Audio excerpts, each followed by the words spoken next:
Հետաքրքրության համար մտնում եմ Միլանում գտնվող BYD-ին օֆիցիալ, տնենք ինչ արժեքներ այստեղ մեքենաները։ Այն մարդիկ, ովքեր բողոքում են արժեքներից, այս Յուանապն է, ստեղը Իտալիայում արժի 30,000 եվրո, դոլար չէ, եվրո։ Այս Song նորից եմ ասում, կարող սխալվում եմ, սրանները փոխում են, ոնց հասկացա, այս Song Plus-ն է DMI-ով արժի 40,000 դոլար, որովհետև այս ավտոն արժի 40,000 դոլար։ Հայաստանում երկու հատ կառնենք 40,000 եվրո կներեք, 40,000 եվրո արժի այս ավտոն։ Այս մեկի արժեքը չայսին, որտեվ այսին իրականում չունենք տարբերակներ գնելու, այս տենց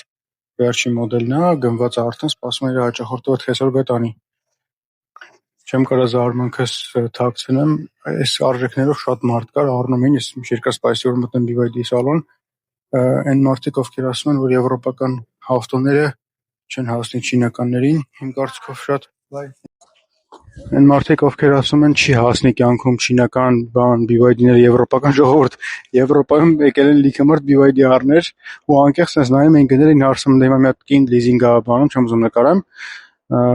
իմաստ չկա, բայց ասենք ես չէի պատկերացնում, որ կարա sense բալի Միլանի կենտրոնում մարդիկ եկել են ռեալ BYD-ին